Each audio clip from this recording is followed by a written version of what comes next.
Good afternoon once again to all of you. My name is Pankaj Kanpuri. This will be our last video of this chapter. So, in the previous video, we had completed up to I think biosphere and ecosystem. Okay, so that was a part of natural vegetation and wildlife. So, we are going to continue over that topic of natural vegetation and wildlife in this video. Okay.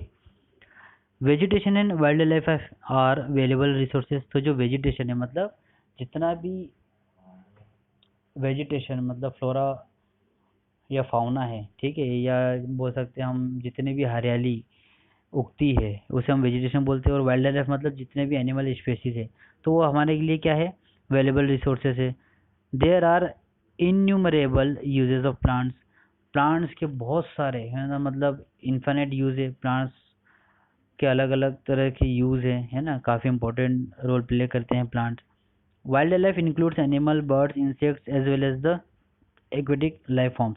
अब wildlife में क्या क्या आते हैं, animals हो गए, birds, insects है ना, जानवर, पक्षी, पशु, कीड़े मकोड़े, एक्वेटिक लाइफ फॉर्म। और जो पानी में रहते हैं वो भी एक तरह से क्या है, वाइल्ड लाइफ है।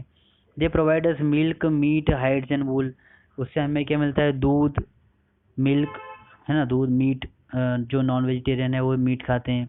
हाइड्स, उनसे हमें हाइड्स मतलब जानवरों का जो स्किन होती है वो हमें मिलती है, जिसे हम लेदर बोलते हैं। वूल, वूल भी जिससे हम ऊन मतलब स्वेटर वगैरह बनाते हैं। तो ये सभी चीज़ें हमें किन से मिलती है, एनिमल से ही मिलती है। इंसेक्ट्स लाइक बीज प्रोवाइडर्स हनी, जो मधुमक्खी होती है वो हमें हनी प्रोवाइड करती है। Help in pollination of flower, flowers के पॉलिनेशन में हेल्पफुल होती है, ठीक है। उसके बाद and have an important role to play as a decomposer in the ecosystem. और यही जो इंसेक्ट्स वगैरह होते हैं यही एक बहुत इम्पोर्टेंट डिकम्पोजर होते हैं। डिकम्पोजर मतलब जो किसी भी तरह के प्लांट या एनिमल जब वो उनकी डेथ हो जाती है तो उनको डिकम्पोज करने में यही इंसेक्ट से हेल्पफुल होते हैं। और ये जब किसी प्लांट या एनिमल को डिकम्पोज कर देते हैं तो वो मिट्टी में मिल जाती है ना, वो चीज़ मिट्टी में मिल जाती है और उसी से क्या होता है, सॉइल की फर्टिलिटी इंक्रीज होती है, ठीक है। The birds feed on insects and acts as a decomposer as well। ठीक है, तो ये बर्ड्स क्या करते हैं, उन इंसेक्ट्स को खाते हैं। And acts as a decomposer as well, तो ये भी एक तरह से डिकम्पोजर का काम कर रहे हैं। So animals big or small all are integral to maintaining balance in the ecosystem.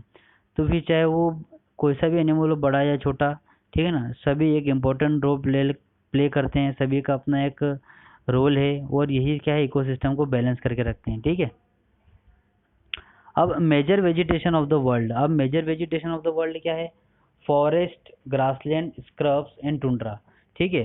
तो जंगल जिसको हम फॉरेस्ट बोलते हैं, ग्रासलैंड मतलब ऐसा इलाका जहाँ पर सिर्फ घास ही घास उगती है, स्क्रब मतलब झाड़ियाँ, कांटेदार झाड़ियाँ होती है, टुंड्रा मतलब वो ऐसा रीजन, ठंडा रीजन जहाँ पर सिर्फ वहाँ पर उगने लायक ही वेजिटेशन होते हैं, ठीक है। टुंड्रा रीजन मतलब कोल्ड एरिया जिसे हम बोलते हैं, ठीक है।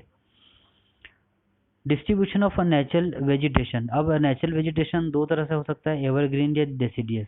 अब इसकी डेफिनेशन देखिए, तो एवरग्रीन, यहाँ अगर मैं फॉरेस्ट के पर्सपेक्टिव से कहूँ तो एवरग्रीन फॉरेस्ट मतलब evergreen forest do not shade there leaves simultaneously in any season of the year. तो एवरग्रीन फॉरेस्ट वो होते हैं जो किसी भी सीजन में अपनी लीव्स को शेड नहीं करते, मतलब जिनमें से पत्तियां झड़ती नहीं है, वो बोलते हैं एवरग्रीन फॉरेस्ट। हिंदी में हम बोलते हैं एवरग्रीन का मतलब क्या होता है, सदाबहार। तो ऐसे पेड़ जो साल भर हरे भरे रहते हैं उन्हें बोलते हैं एवरग्रीन फॉरेस्ट। और जो जो किसी भी सीजन में अपने लीव्स को शेड नहीं करते या उनमें से पत्तियां नहीं झड़ती है। Deciduous forest shed their leaves in a particular season to conserve laws of moisture through transpiration। Deciduous forest वो होते हैं जो एक पर्टिकुलर सीजन आने पर उनमें से पत्तियां झड़ जाती है और जब वापस से रेनी सीजन आता है तो क्या होता है, उसमें से फिर से क्या होता है, वापस से न्यू लीव्स आ जाती है। तो वो क्या करते हैं, जो मॉइस्चर जो उनमें से लूज हुआ है ना, तो वो वापस से मॉइस्चर गेन करने की कोशिश करते हैं ड्यूरिंग द रेनी सीजन। तो जैसे मैं आपको बता, तो हमारा पतझड़ का मौसम आता है, तो पतझड़ के मौसम में क्या होता है, पेड़ों से पत्तियां झड़ती हैं। तो जिन पेड़ों से पत्तियां झड़ती है ना, तो वो किस कैटेगरी में आते हैं, डेसिडियस फॉरेस्ट, है ना। और जब रेनी सीजन वगैरह आता है, ठीक है, तब उनमें वापस से ग्रीनरी या हरे भरे वो पेड़ हो जाते हैं, ठीक है ना। changes of climate and human interference can cause the loss of natural habitats for the plants and animals. ठीक है, तो क्लाइमेट ने और ह्यूमन इंटरफेरेंस ने, तो क्लाइमेट चेंज होने का सबसे बड़ा रीज़न तो ह्यूमंस ही है, हमारे इंटरफेरेंस। तो उसके कारण क्या हो रहा है कि बहुत सारे जो प्लांट्स और एनिमल्स हैं उनका जो नेचुरल हैबिटेट है, मतलब जंगल ही उनका घर है, तो हमारे इंटरफेरेंस से क्लाइमेट पे इफेक्ट पड़ा है, क्लाइमेट पे इफेक्ट पड़ा है, तो जो उनके एरिया से जहाँ पर वो लोग प्लांट्स या एनिमल्स जहाँ पर वो रहते हैं, ठीक है ना, तो उनके घर में काफ़ी कुछ डिस्टर्बेंस आया है because of us. Many species have become vulnerable and endangered and some are on the verge of extinction। अब इसका इसका ये एक इम्पेक्ट हुआ है कि बहुत सारे स्पेशीज प्लांट्स एनिमल में ऐसे हैं, या तो वो बहुत ज़्यादा क्वांटिटी में वो लोग एक्सटिंक्ट मतलब विलुप्त हो गए हैं, या बिल्कुल ही मरने की कगार पे हैं। ठीक है, deforestation, soil erosion, constructional activities, forest fires, tsunami and landslides are some of the human-made and natural factors which together accelerate the process of extinction of these great natural resources। तो human और natural factors के कारण ही है ना ये जो process of extinction हुआ है ना नेचुरल रिसोर्सेज का, ये इतने ज़्यादा अमाउंट में। जैसे डिफॉरेस्टेशन मतलब जंगल कौन काटता है, इंसान ही काटते हैं। ठीक है, सॉइल इरोजन वो क्यों होता है, क्योंकि हमने पेड़ काटे, इसलिए सॉइल इरोजन भी हुआ। कंस्ट्रक्शनल एक्टिविटी भी हमने ही की है। फॉरेस्ट फायर, जंगलों में कभी कभी आप आग खुद से भी लग जाती है because of the temperature, high temperature, ये कभी कभी ह्यूमन बींग्स भी लगा देते हैं। सुनामी तो नेचुरल एक फैक्टर है, लैंडस्लाइड भी नेचुरल फैक्टर है। ठीक है ना, तो इन्हीं सब कारण से प्लांट या एनिमल स्पीशीज बिल्कुल खत्म हो चुके हैं या बिल्कुल खत्म होने की कगार पर है ना, बिल्कुल they are at the point of extension. ठीक है, the animals are poached for collection and illegal trade of hides, skin, nails, teeth, horns as well as feathers. अब जानवरों को सिर्फ इसलिए मार दिया जाता है ताकि उनको मार के उनकी जो यूजफुल चीज़ें होती है, जैसे हाइड्स, स्किन उनकी चमड़ी होती है, उनके नाखून, नेल्स, टीथ उनके दांत, उनके सींग, हॉर्न या उनके पंख, तो उनको मार के क्या किया जाता है, उनका ट्रेडिंग मतलब उनको बाहर एक्सपोर्ट किया जाता है इलीगल तरीके से, और ज़्यादा से ज़्यादा पैसा कमाया जाता है। जैसे आपने देखा होगा ना कि राइनासोरस या गेंडे को सींग के लिए सिर्फ एक सींग को पाने के लिए इतने बड़े एनिमल की वो लोग क्या कर देते हैं, उसको उसको किल कर देते, उसको मार देते, उसकी हत्या कर देते हैं। ठीक है, तो इस तरह से ये इलीगल चीज़ें जो होती है उसके कारण बहुत सारे एनिमल्स एकदम उनकी जो स्पेशीज है बिल्कुल खत्म हो चुकी है ना। हमने हमारे फायदे के लिए जानवरों को भी नहीं छोड़ा। ठीक है,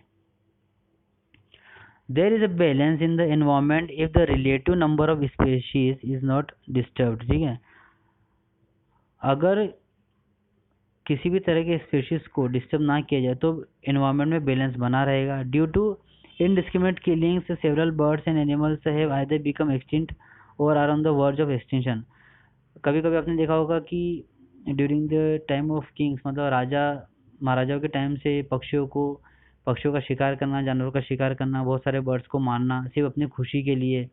तो पहले तो ये शौक के लिए होता था, लेकिन बाद में क्या हो गया कि उन्हीं बर्ड्स को मार के या एनिमल्स को मार के इलीगल ट्रेड किया जाने लगा, पैसा कमाया जाने लगा। तो इसके कारण बहुत सारे जानवर क्या है या बर्ड्स है जो एनिमल्स है बिल्कुल खत्म हो गए हैं, है ना, या तो मतलब उनकी स्पेशीज बिल्कुल खत्म हो गई है या बहुत कम बची है। Many countries have passed laws declaring that the trade as well as killing of birds and animals are illegal. और इन्हीं चीज़ों को देखते हुए बहुत सारी कंट्रीज ने बर्ड्स और एनिमल्स की किलिंग पे या उनके शिकार पे बैन लगा दिया है। ठीक है ना, या उसे इलीगल घोषित कर दिया है। Conservation of plants and animals is an ethical duty of every citizen. तो प्लांट्स और एनिमल्स की जान को बचाना कोई भी कंट्री हो, किसी भी कंट्री का कोई भी सिटीजन हो, नागरिक हो, उसका मौलिक कर्तव्य है, उसकी एथिकल ड्यूटी है ये कि उसे प्लांट्स और एनिमल की स्पेशीज को बचा के रखना है फॉर द फ्यूचर जनरेशन और for the balance of the environment. Conservation measure, अब कैसे बचा के रखा जा सकता है प्लांट्स या एनिमल्स को। National parks, wild life sanctuaries, biosphere reserves are made to protect our natural vegetation and wild life. ठीक है, तो नेशनल पार्क बनाए जा सकते हैं, वाइल्ड लाइफ सेंचुरीज। अब नेशनल पार्क या वाइल्ड लाइफ सेंचुरीज या बायोस्फीयर क्या होते हैं? नेशनल पार्क का मतलब जो एक कंट्री के अंडर में हो सकते हैं, है ना, with in a country. Wild life sanctuary with in country भी हो सकती है या फिर अदर कंट्रीज में भी हो सकती है। तो नेशनल पार्क में आपको प्लांट्स स्पेशली आपको उन स्पेशीज को बचाना है, मतलब प्लांट्स की उन स्पेशीज को बचाना है जो बहुत कम बची है, बिल्कुल ख़त्म हो गई है। वाइल्ड लाइफ सेंचुरी में आपको एनिमल की उन स्पेशीज को बचाना है जो बिल्कुल ही कम बची या ख़त्म हो गई है। और बायोस्फीयर रिजर्व मतलब ये बहुत सारी कंट्री मिल के इस पे काम करती है ना, तो यहाँ ये भी एक तरह से नेशनल पार्क है या वाइल्ड लाइफ सेंचुरी जैसा ही होता है, ठीक है। तो इनका काम क्या होता है, नेचुरल वेजिटेशन और वाइल्ड लाइफ को प्रोटेक्ट करना। हम awareness program like social forestry और वन महोत्सव को हम बढ़ावा दे सकते हैं ना, मतलब अवेयरनेस प्रोग्राम एक जनरेट कर सकते हैं, लोगों को हम पेड़ों के इम्पोर्टेंस के बारे में बता सकते हैं ना, अवेयरनेस के बारे में बता सकते हैं, ठीक है। लोगों को हम जागरूक कर सकते हैं कि you have to plant more and more trees for our future generation, for our for the welfare of our present, ठीक है। अब देखिए यहाँ पर एक वर्ड आया है sites, CITES, the convention of international trade in endangered species of wild fauna and flora is an international agreement between governments. तो साइट्स इसका फुल फॉर्म क्या है, the convention on international trade in endangered species of wild fauna and flora, ठीक है। तो ये एक international agreement है जो कि बहुत सारी कंट्रीज़ के या गवर्नमेंट के बीच में हुआ है, बहुत सारी कंट्रीज़ की गवर्नमेंट के बीच में हुआ है। उसका एम क्या है, it aims to ensure that international trade in specimens of wild animals and plants does not threaten their survival. तो इसको बनाने का, इसको इस पे साइन करने का, ये एग्रीमेंट को पास करने का सिर्फ एम इतना है कि जितने भी प्लांट या एनिमल स्पेसिमेंस है, ठीक है, जो कि बिल्कुल उस कगार पे पहुंच गए हैं या तो बहुत कम बचे हैं या ख़त्म हो गए हैं, तो उनको बचाना ही है, ठीक है ना। इन सभी कंट्रीज़ का एम क्या है कि इस एग्रीमेंट के थ्रू किसी भी तरह के शिकार पे उनको रोक लगानी है, फिर चाहे वो मतलब एनिमल स्पेसीज हो या प्लांट को, है ना। गैर कानूनी तरीके से अगर इनका इम्पोर्ट एक्सपोर्ट किया जा रहा है तो उसे रोकना, ठीक है।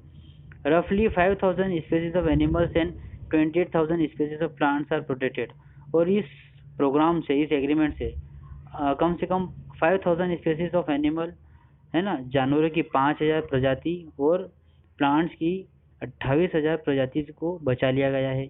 Bears, dolphins, cacti, corals, orchids and aloes are some example. तो बियर्स, भालू, डॉल्फिन्स, जो डॉल्फिन होती है ना, और ये कैक्टी, कोरल्स, ऑर्चिड्स, ये फ्लावर्स के नेम है, एलोज, एलोवेरा जिसे हम बोलते हैं। तो ये कुछ एग्जांपल है जो कि इस प्रोग्राम या एग्रीमेंट के थ्रू इनको प्रोटेक्ट किया जा चुका है, ठीक है। तो बेटा यहाँ पर हमारा चैप्टर पूरा कंप्लीट होता है। आई होप आपको समझ में आया होगा। ये वीडियो आपको ज़रूर देखना है, देखने के बाद ही समझ में आएगा, ठीक है। Thank you very much.